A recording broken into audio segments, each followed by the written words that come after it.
What is happiness? What's happiness to me? What is success? Like, to wake up every morning happy, what would I need? I decided, okay, I'm gonna go to Iceland. I'm gonna get a bunch of clothes. I'm gonna find a model who wants to go to Iceland and find a makeup artist who also wants to go to Iceland, and we'll go. And that work it was the first time I ever told my story. I think I started sharing it so much because it was a cry for help, honestly. I needed everyone to understand what was happening. That everybody thinks they have a crazy story, but like, bro, I got a crazy story, you know? I'm 22, I get married, I become a photographer. I'm starting to freak out, think that I'm going insane. I'm having panic attacks, I'm having anxiety, I'm smoking tons of weed. And then I decide, I'm a fashion photographer, I'm moving to New York. For people who don't know who Stacie is, what do you want them to know now on who Stacie is compared to who Stacie was back then? I mean, that's such a good question because I think this is such a, I'll remember you asking that question forever because I haven't thought of it. I would just want people to know about me now, that I am a person who... What do I need to know about Stacie to get to know a little bit about who you are, what you're doing, where you come from? What is it? How would you explain yourself in a couple of sentences? I've always been a horse of a different color. Is that the saying? I'm the black sheep growing up. I think I'm uniquely Stacie. And when you see my art, when you meet me, when you hear me talk, they all align. They're all Stacie. So I'm like, anything you need to know about me. I was raised extremely conservative. I was a Mormon, and I have had quite the up and down journey with many things. And I'm very open with my life. I'm very honest about what I'm going through. So if you follow along with me, I'm not fake about my struggles and success. And I've seen you and I've heard you share a couple of those things throughout Twitter Spaces and things like that. I guess now it's not called Twitter, it's called X now, which is kind of weird. But I'm still getting used to it. I just updated the app today and I was like, this is different. This is weird. It's super weird. It's super, super weird. But I've always heard a couple of stories that you shared on things that were going throughout your day, a couple of things that were coming up, maybe struggles that you're going through. When you mentioned the up and downs that you were coming through when you were, take me back to, when you first started your career. The portfolio that you sent me is an amazing portfolio. How did you get to that point? What were those up and downs that you had? Oh, so, I mean, growing up Mormon, I pretty much only thought of life until, marriage, because that's when you could have sex. And so, that was, the big one. It wasn't career. I wasn't thinking, what am I going to do the rest of my life? It was, when am I getting married? So I got married when I was 22. And when I got married, I was like, wait, is this every day for the rest of my life? I have not thought farther than getting married. And so I kind of had this crisis, and my mental health really started going downhill after I got married. Really quickly, I started having panic attacks and I thought I was going to start hearing voices. I thought I was going insane. I just wasn't myself anymore. And everyone was super worried about me. And I kind of closed off from my whole family. Didn't talk to anyone because I was just what did I just do? I made this huge mistake. And so that's when my mental health started the up and down as far as mental health roles. Right when I got married, we did a honeymoon. At 6 months, we were teaching English in China. And so I bought a camera because I was like, it was my second time going to China. And I was like, I didn't have a good camera the first time. And I kind of fell in love with photography as far as travel. And so when I got home and I was married and going through the crisis and thinking I was going crazy, I decided I'm going to be a photographer and I'm going to be a wedding photographer so I can be rich. Because that's easy. I was so naive. I was just like, it's so easy. I could do that, So I just ran with it and avoided all mental health issues by throwing myself fully into work. What did you learn in that moment? What did you learn when you first picked up that camera? You were very clueless, but you picked up the camera. What did you figure out about yourself? And what was that first, light switch that turned on for you that you finally had a thought of where you wanted to go in your life at that moment? Yeah, it was I was making videos. I was doing a lot of videos and doing video diaries of everything that I was doing in China and anything me and my friends would do out in Utah. And I tried to do wedding videos and I couldn't do it. I was like, this is too boring. This is the same thing over and over again. So I think I did like 5 wedding videos and I was like, nope, I'm switching to photography. That's easy. That's so much easier than video. All it is composition. It's a portrait. I grew up learning oil painting. And so like I never really saw photography as art. It kind of was like, it started out for me as money because I lived in Utah and there's so many marriages all the time and you can make a lot of money doing wedding photography. And I did that for a year and I did make good money, like especially for my first year of photography. And so like in that moment, I learned that there was something magic about a moment in time. Like there is a vibrational energy to a still image. And that started to kind of fascinate me. And I didn't understand why it was magic. I was like, something about this is magic. And I just started to fall in love with it. And I wanted to do it all the time. I can really resonate with that. So I used to do a lot of photography back then. I used to be in a nonprofit organization. We used to travel a lot. And I felt that too, because I had never thought myself to be a photographer, or videographer, things like that. But my friend needed help. He was taking photos of some politicians and he was like, I need a lot of help. So I was like, screw it, I'll help him out. I picked up the camera. The photos came out like crap. They came out too overexposed. I mean, they came out like super blurry and stuff. But I felt that moment where it's like, you can really, I like how you mentioned you can capture moments. Like these are moments in times that you're never going to see again. You're never going to relive again. How did that really make you feel? 'Cause to me, it made me feel like if you can give this to somebody else and capture their moments, it's a pinpoint in history. I think that you leave in history that's like, it's in the books for them, right? How did you feel about going into photography after those experiences that you started feeling about the magical moments? You know, it wasn't until like much later that I even realized that's what the magic was. It was after I got divorced. I got divorced 2 years ago and I was looking back through, I would take Polaroid photos like crazy and I would have to sort through Polaroids, we're splitting up the stuff. And I would see all of these images of us and I was like, oh my God, it wasn't all bad. And that was like, when I was like, oh, you need to have, like, I needed these visual memories to remember what life was like and to remember how I felt. Because when you're getting divorced, I mean, it's different for everybody, but usually there's resentment, there's anger, it's always been bad. Why didn't we do this earlier? And when I saw those images, I was just like, oh my God, that's what it is. There is like this energy of that moment in time that when you look at it, you feel that all over again. And yeah, so I think it really took me a long time to even pinpoint what that was. I just like subconsciously knew it. Did you kind of see like a change, I guess? I mean, I wouldn't want to touch on that divorce part, on how it changed your photography, because I think that photography is like a diary. It's kind of like when you're writing, it's kind of like if you're a writer, or you're a journalist, and it's like you're writing your feelings, but through photos. I always felt like that way. Did you really see that shift? And did you learn about yourself by the photos you were taking throughout those different emotional switches? Yeah. So when I got divorced, I couldn't pick up a camera, man. Like I was burnt out. Like I would try and I would feel sick to my stomach grabbing my camera or doing a client shoot. I would just be like, oh, why am I still doing this? Why am I? Because it became all about money.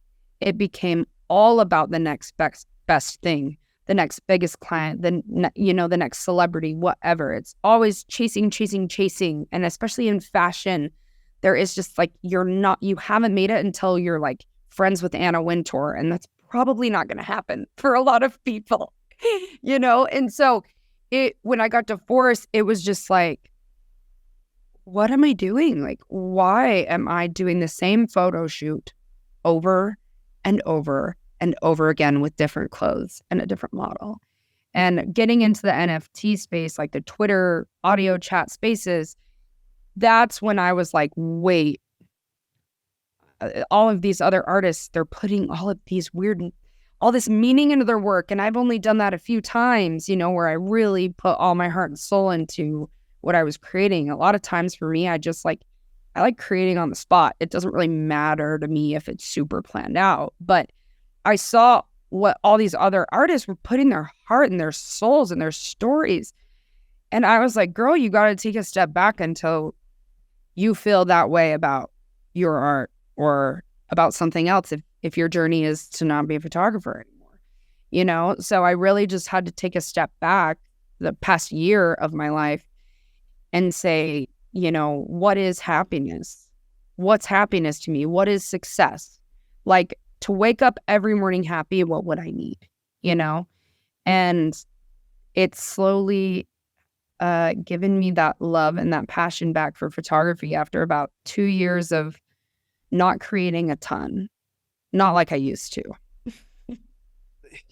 I love this conversation where it's going, because you brought up two very interesting things. And I guess this is going to be a two-parter of what I kind of want to get out of this whole sentence that you just said is, what was that first memory piece that you created that you really put in your emotions into, that you really put yourself into that first?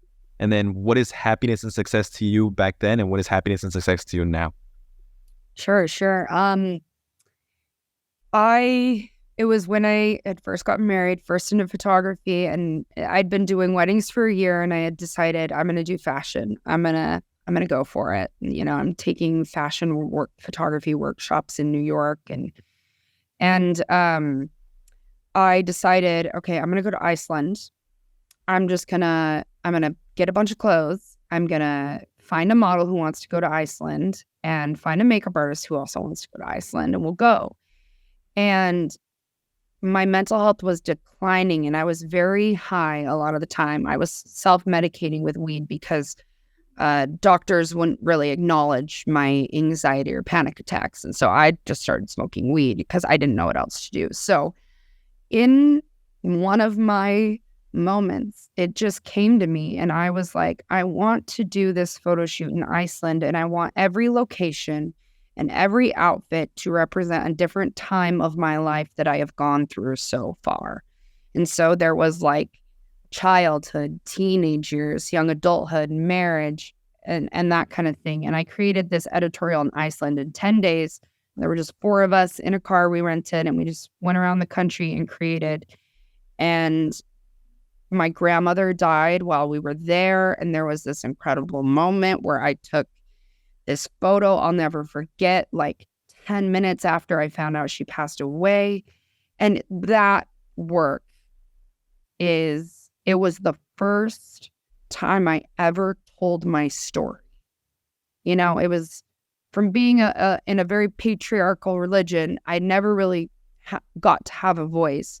And I think that's what made me fully fall in love with photography, was going to Iceland and just expressing my story and who I was in that moment all at once, you know.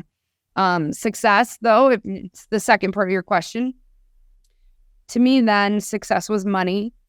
Success was connection. Success was recognition. Followers for sure. And now it's like, thank God it's different now. For me, success is waking up in the morning and being happy and not dreading the day. And when I took a step back this past year and was like, okay, what do I want? I realized I want to wake up and I want to be around animals and I want to take care of them. I don't really care about anything other than that, but that would make my morning great. And I just started to take away all of the success, whatever that was, and say, what, if I'm so mentally ill and I get suicidal sometimes, I've got to find a better reason to survive than to be the best something, because it's impossible to be the best anything. There's no way to, like the Oscars, they're nothing. There's no way to determine the best. And so to me, it's like, I want to live in nature by a big city where I can go do photography and art, but I want to be by animals. I want to be by the river, and that's happiness to me. And so it's success to me now really is just creating my dream life. And that's being around people that I love. It's about creating with people I respect and admire, especially as with fashion and just portrait photography. I just want to work with people who inspire me. And I do have one more. This is like a very specific goal. I'm writing my first screenplay right now, and my goal in my life has always been to get a film into the Sundance Film Festival and have it premiere there, because I'm from Utah, and Sundance, I volunteered there all growing up. To me, that would be a very successful moment. But success is just, it's not the same anymore. That's a very dream tale that they make you think is going to make you happy, and it just doesn't. You mentioned having a voice, and I think that's super important. And I think that's the biggest reason why we do this podcast and why we do the other one as well, is because we often see that when our listeners or the audience listen to the podcast, that they resonate or they have something. And that's also the reason why we do the Twitter Spaces, right? And why you're constantly doing them, is because you're getting to share your voice, but a story that can relate to somebody, that can help somebody. And I know you've done that a couple of times in your Twitter Spaces, where you share something and people have come up into the stage and said, "Hey, Stacie, I grabbed something out of what you said, and I'm kind of going through the same thing. We talk about it and saying that." But you also mentioned the mental health, and I think that's super important to talk about. Very, very important to talk about, and something that I'm always going to advocate for in both podcasts and in this community that we have.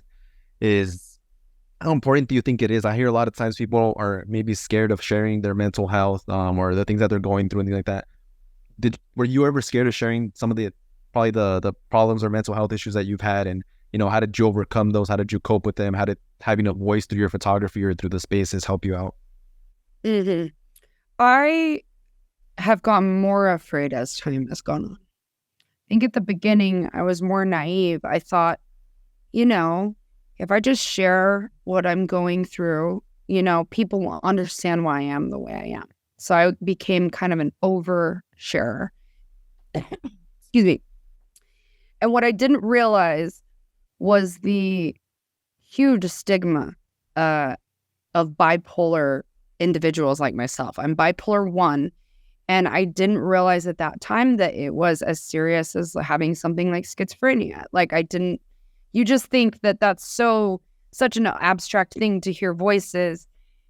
In my mind, I was like, mine's not as bad, or and in your brain, you're kind of just like, oh, I'm still normal, I may be, a little crazy sometimes, but I've got this, in that denial of I know this isn't normal. But I think I started sharing it so much because it was a cry for help, honestly. I needed everyone to understand what was happening, because my marriage wasn't going well, and I was on the internet as much as I could for a human connection, basically, And so I would share, and lots of people for years and years have messaged me and said, thanks so much for sharing this. So I've always continued to do it. But as I've gotten older, I accidentally let it slip that I'm bipolar at a job interview, right? And then I had the job, and then all of a sudden I'm ghosted, things like that, to where, oh, I need to disclose if I have a disability to get a job. All these things. And as I've gotten older and became more aware and actually learned about my illness, I'm like, wait, this is actually really messed up. America, the world, is not built for neurodivergency. It's not built for us. I can't sit in an office for 8 hours a day. I can't do it. I know I can't. I've tried. I've tried to get desk jobs, different photography jobs, for companies, and it doesn't work for me. And I know that it's just weird to me that we all conform. I'm getting very hippie, but we all conform to this thing, and it's our brains are all so different. We all learn in different ways, and we all find happiness in different ways. And so the fact that this is why there are so many artists with mental health issues, with, different things, not neurotypical, And it's because we don't operate the same way as everybody else. You know, our brains just work differently. And so as I've gotten older, I've gotten a little more afraid about how much I'm sharing. Also, just because I became an oversharer. And then it's like I have all these big clients in fashion and they're seeing me have meltdowns and I don't even know it. You know, I got on a new medication a few months ago that has changed my life. And I became very self-aware of my social media feed from the past 6 years. I had to go back and just delete things and just like, girl, you shouldn't have been sharing that. You have big clients. Why are you out getting drunk and like, you know, posting that all over social media? And there was a lack of awareness, of awareness on my end that oversharing can be an issue and it can give people worse judgments about who you are because they don't know you and it's on the internet. The internet, no matter how authentic you are on the internet, it's not who you really are, you know? And that's probably the key thing on all this is that you want to be able to express yourself from and we there's a lot. I work with a wrestler that used to be in WWE, and a lot of the times people see him as just that character and, you know, a person behind a mask or things like that, but they never really got to see him as a human and that he has a family. And that does take a mental toll on him because, you know, you get anxiety, you get depression. Sometimes you don't know how to talk about it without people seeing you different, especially your fans and your followers and people who appreciate the person who you are as a celebrity level, right? Or a person who has an image that, you know, they don't know how to express their other side of that they're just human, right? I always put it this way. It's like at the end of the day, if somebody were to shoot you or something like that, like at the end of the day, we all bleed red. You know, I don't care if you're the president. I don't care if you're whoever you are, you know, it's like you bleed red. How did you seek help after that? Like what were things that you saw that were helping you out as you were going through that? Yeah. So from age 22 till age 30 last year, I'm 31 now. It has been quite a roller coaster. I try to tell therapists that I'm like, I know that everybody thinks they have a crazy story, but like, bro, I got a crazy story. You know, I'm 22, I get married, I become a photographer. I'm starting to freak out, think that I'm going insane. I'm having panic attacks. I'm having anxiety. I'm smoking tons of weed. And then I decide, oh, I'm a fashion photographer. I'm moving to New York. I went to the hospital. My mom convinced me to go to the hospital about a week before I moved to New York. And I left the hospital early so I could go to a tattoo appointment for my very first tattoo. And I told her, I said, God is not going to stop me from getting a tattoo, Mom. Because I had decided I was going to be, you know, rebellious and get a tattoo. So like I didn't even go get help at the hospital, really. I left. And then I moved to New York a week later. My bulldog that was 1 year old, died on the day we moved to New York, 5 hours into the drive. So I was in bed first 6 months of New York. And then the next year of New York, I was working nonstop. It was the only way I survived. Like my little naive 22-year-old goal of being the greatest fashion photographer in the world is what kept me alive. Like that was the thing that was my identity. That is why I had purpose. Because when I moved to New York, I left my religion. Hardest thing I've ever done in my life. Hardest by far. Identity crisis all over again. You know, don't know where you're going when you die, but you thought you did know. So that combined with a new place, not a lot of friends. So I just threw myself into work. And in 1 year in New York, I did, I think, 37 or 38 editorials that were published in magazines, which means I was shooting an editorial bout every week or every other week for a year, which I don't know how I did that now. I mean, I know I'm a very determined person. I know I can get a lot done, but what I didn't know is I was manic. So I was on 300% hamster wheels running so I could get a lot done. And, you know, and then my life just would be like, move here, move there. I moved to LA, I moved back to Utah. So there's just been so many up and downs. But I'm so glad I made so many mistakes because I finally was able to seek help last year. I had after about 6 months of NFTs and doing Twitter Spaces 10 hours a day, my body said no, full on mental breakdown. But my partner and my mom convinced me to go to the hospital. And the last year, I haven't done a lot of photography. I've just been picking back up in the past 3 months. And I've taken about a year to just heal and to learn how to slow down and to enjoy other things and to not, I don't want my identity to be a photographer. I don't want that to be the only thing I'm about. Can you break that down for me? Can you break that down on when you moved to New York? And what I really found interesting about that was that you did all those editorials without you even knowing how you did that. Now, that was very key to me. I think it was because was that maybe something that you were doing as a distraction from the challenges that you were having in life or the personal things? Was that maybe how you got all those things done, is because you were looking for a distraction to the reality? Oh, absolutely. That I was creating my reality. I was avoiding any reality I didn't want. It's weird because I was becoming so open-minded from leaving my religion, but I was also becoming very narrow-minded in the sense that I'm only this and I have to be this, and this is the only important thing and nothing else is important. So it was, I was just survival mode, and I like being social. I like working with a team. I like photographing people and seeing their confidence go from, even if their confidence was 100, they're going to leave at 300 confidence. You know what I mean? I just loved working with the clients and meeting people and creating. And so I just focused on only doing the things I liked. How are you healing now? What are the I guess the process that you're taking now to heal yourself or self-care or things like that? Yeah, so I am on a routine for one of the first times in my life. So I wake up in the morning, I have my coffee and cigarette.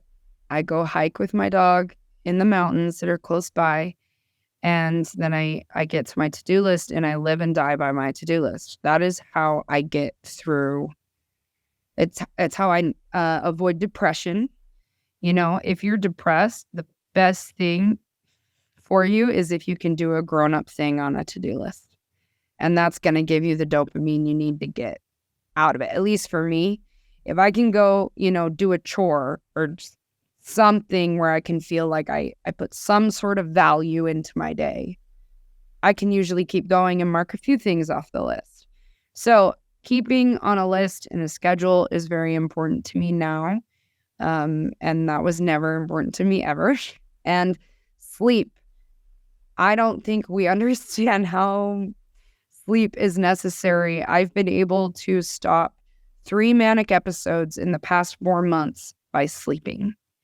So when I feel the electricity in my blood and I feel like I'm starting to go crazy high energy, I'll just go sleep. And the most important thing is listening to your body. I had that mental breakdown because my body said, no, you need to rest. You haven't slept in 10 years. You haven't taken care of yourself or eaten right in 10 years. And when I just started to slow down, and that's what I do now. If my head is racing, I got to go veg out. If my head's moving too fast, it doesn't matter. I'm done for the day. And I just don't hold myself to so much, what's the right word? I don't, to that standard that I used to. I say, if you have a bad day, stop. It's fine. You can stop working and you can take the day off. But for some reason, we think we got to keep up with the Joneses. It's like, if everybody can work from 9 to 5 from Monday through Friday, I should be able to do that. And it's just you have to do what your body will allow you to do. You can't fight that, and I think so many of us fight it because of fear. For people who don't know who Stacie is, what do you want them to know now on who Stacie is compared to who Stacie was back then? What do you want? Who do you want them to know what Stacie is now? Oh, wow. I don't know what to say. What do I want people to, you know what?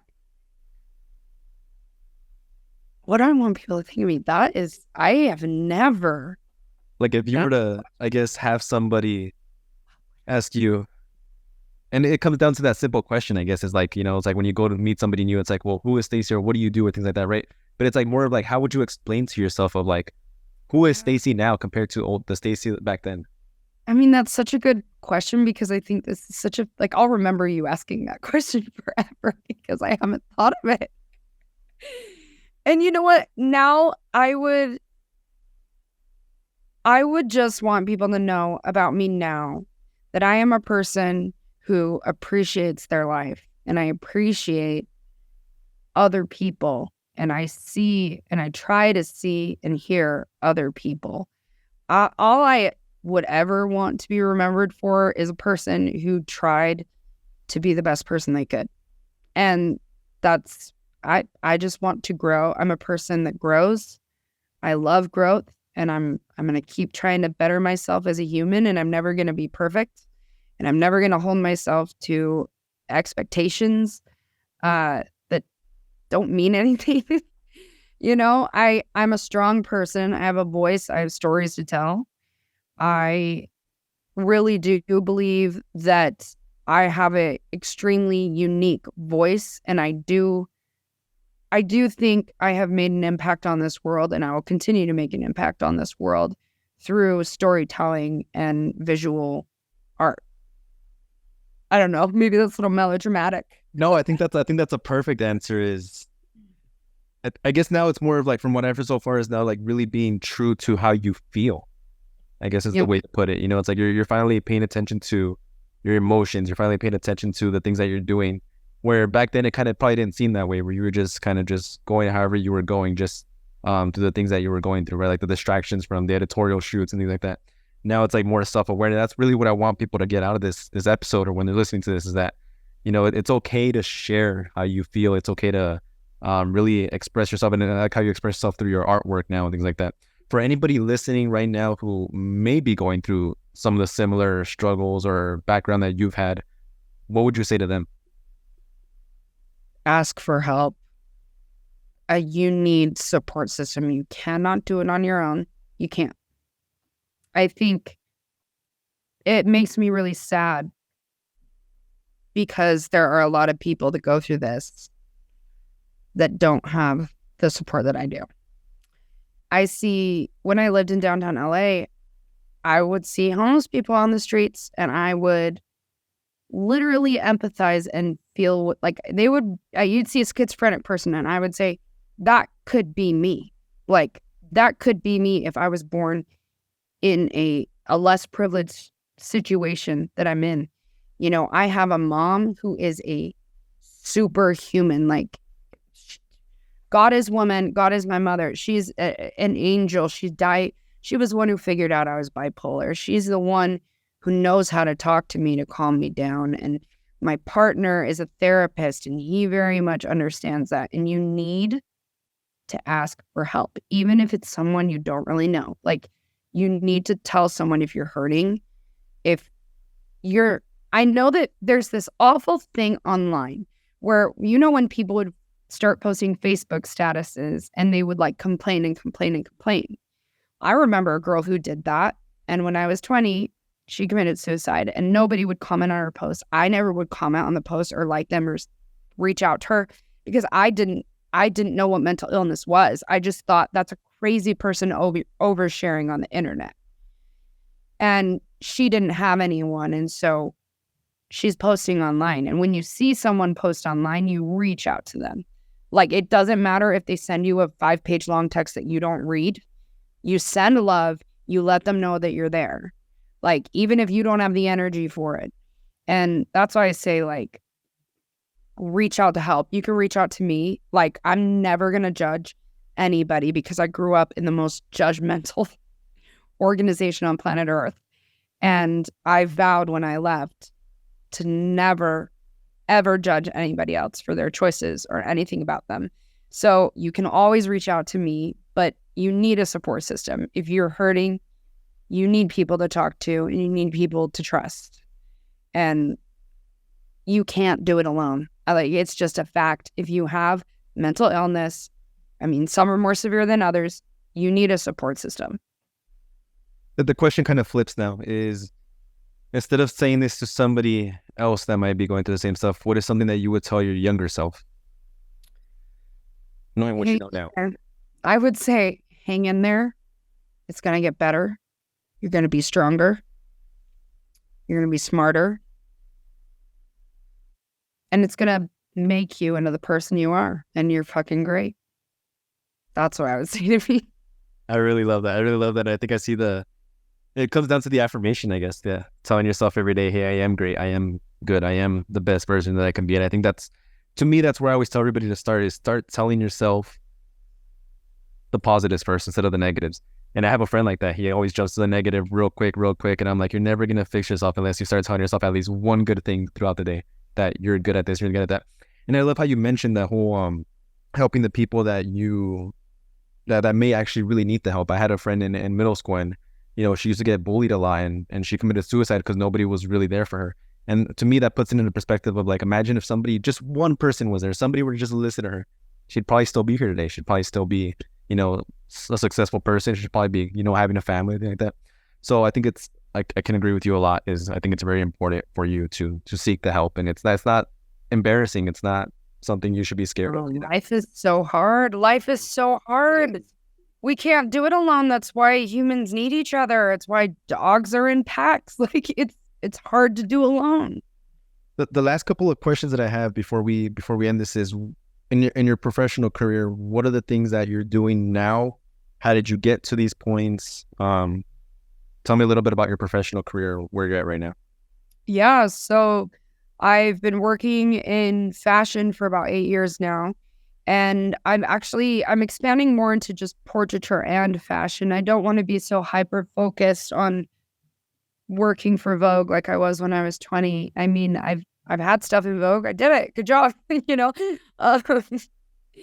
But I'm not so worried. I just what I realized is I really like working with people. It doesn't really matter what the project is, as long as we make cool shit. I'm down. But yeah, I moved to New York, and what I've realized is when you're yourself, that's when the opportunities come. I think a lot of people forget about in-person networking. That's where I shine. I shine in person because I'm not behind a screen. I'm not filtered, So I would make friends in New York that led me to great opportunities. I did like a Gucci social campaign with Girl New York, who's a tattoo artist out there. And I was only 2 years into photography. And being where things are happening is what really helped me. And I say that I bulldozed my way into the fashion industry because I didn't get invited. I'm from small town, middle of nowhere, Utah.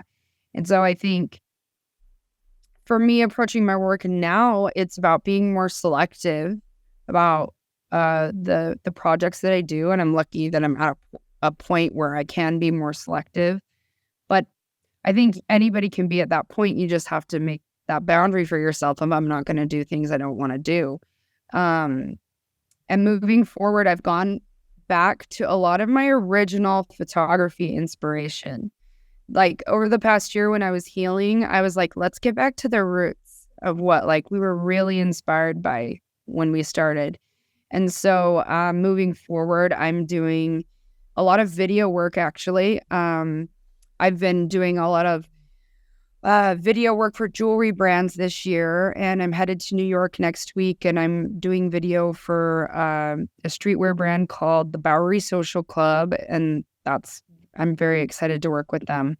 The highlight of my career really was me and my friend. She was a Savage Fenty by Rihanna influencer, and we did a photo shoot in Utah in the snow in lingerie, and Savage Fenty bought my photos. So I do have Savage Fenty on my clientele list, and that was that felt great because Rihanna's fucking great. She's amazing. That's awesome.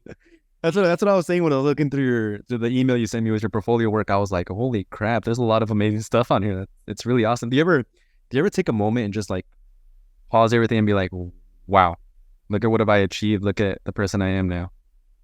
Yeah, I do. I've been doing that more. I've been doing that more than ever. And I would say in the last month, I've been doing it more than ever, because who's to say I won't hit depression in a couple weeks and think I'm the worst? But when I feel good, I make sure I tell myself and I do those affirmations, and I do look at my work and I do say, wow, like, you are incredibly talented, just like everyone has told you. I had a mentor that she would tell me, she's like, you're bipolar. She'd be like, you're a genius. Like, you're a genius. How are you doing this? Like, ever since I started it, especially because I was the only fashion photographer in Utah, everyone was telling me I'm so great all the time as I was beginning, that I was like, I knew I was great, but I still knew I was only a photographer of 2 years. So I was like, I know I'm not that great, So as I've gotten older, it's sitting in that, no, you were really great then, and you're even better now. And that means you're really great at what you do, and you like what you do. And that's all that matters. So you just have to keep telling yourself, and I think you actually have to take moments to sit, go look at your website and say, oh, I love that image, It does start with that. It starts with being positive with yourself first. And that's really as simple as it gets. A lot of people, I think, like to make it really complicated. Is just as simple as it gets, to start with being positive with yourself first. I think that's the best way I would put it.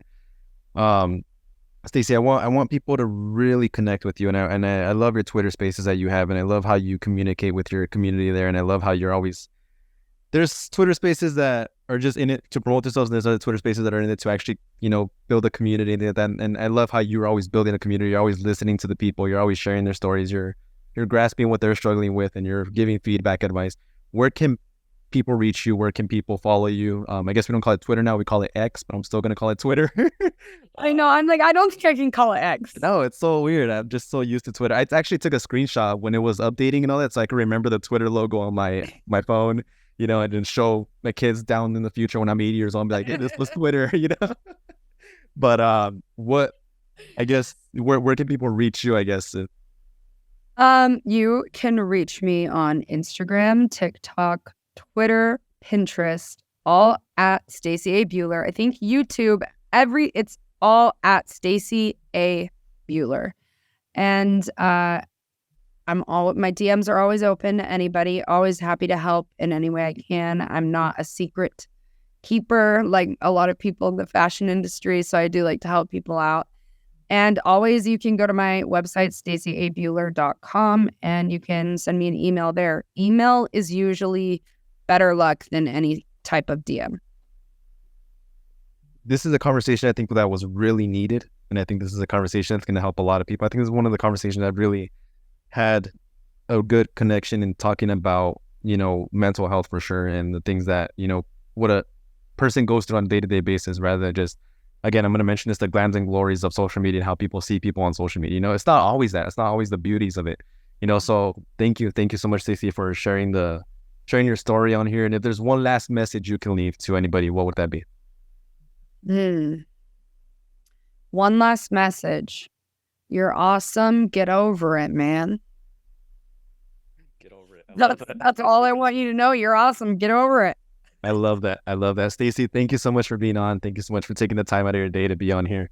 I hope to really connect. Again, sometime I'm going to be tuning into the spaces. I think for sure still has spaces, right? The X platform. Yes. Oh, I forgot to say that. Twitter spaces every Tuesday at 7 p.m. Eastern. Tuning in every Tuesday, 7 p.m. Thank you so much, Stacie. I appreciate you. Thank you.